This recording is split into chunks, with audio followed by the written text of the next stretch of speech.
With all this experience, what is the common thread that seems to be among the successful virtual races that you're working with? What really matters to the participants is that you're providing a value and a service, and that you are engaging them. The engagement is the key factor. How are you creating a interactive race experience, or a challenge experience, or an experience in general? Because it doesn't have to be races. I've worked with a lot of different nonprofits that didn't want to do a 5K, didn't want to do a running event challenge. We were doing all kinds of stuff. We had one that was doing an acts of kindness challenge.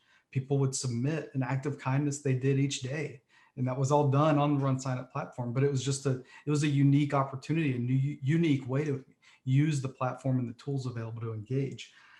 So I think what it really comes down to is keeping it as simple as possible while being as creative as possible. You don't want to have to read, a manual to determine what do I need to do for this virtual race. It needs to be very simple, straightforward, and open.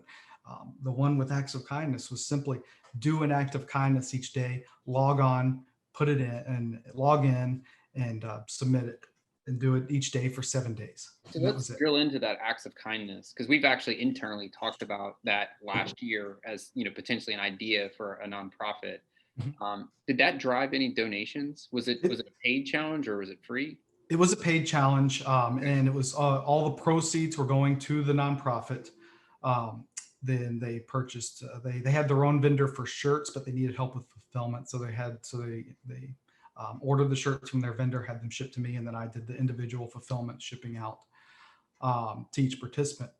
I can't remember the exact number, but I believe they ended up with about 140 participants, but still raised over $15,000 for that event. I'm not sure how this nonprofit would feel about it, but to me, $15,000 for a kindness challenge that likely they didn't have any money they had to put up front. It was a pure opportunity. That seems pretty good to me for most of the nonprofits that we serve.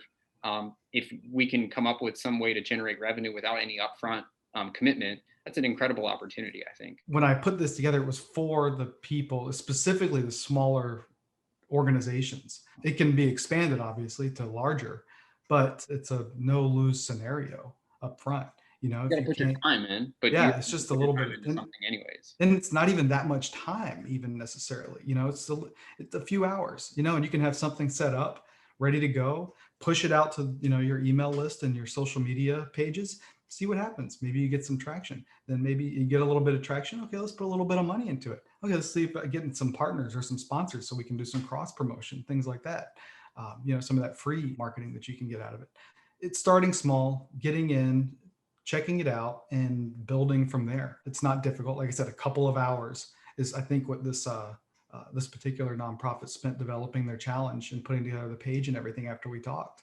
And $15,000 was their single largest event they've ever had. They're not a big. They have I think 4 or 5 people on the committee for that nonprofit, and that's it. So After all this, and over 100 virtual races well under your belt, is there anything you wouldn't recommend doing?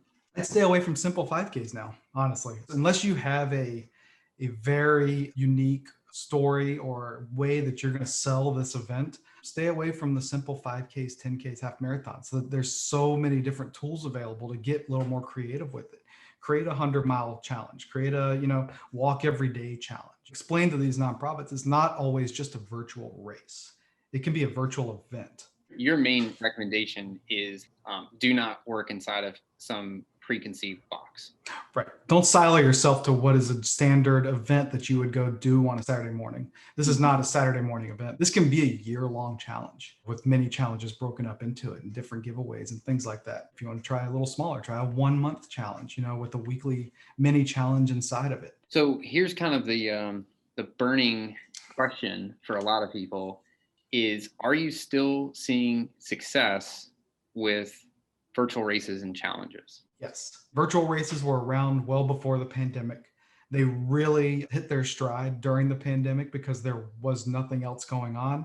I'm of the mindset virtual races and challenges are here to stay. They're going to be a thing in the future. Obviously, live events coming back, they're going to have their own place. But I think, especially if you can get creative with the virtual events and challenges, it can really be an annual virtual gathering of people to celebrate or to engage in participation, with the individual nonprofits.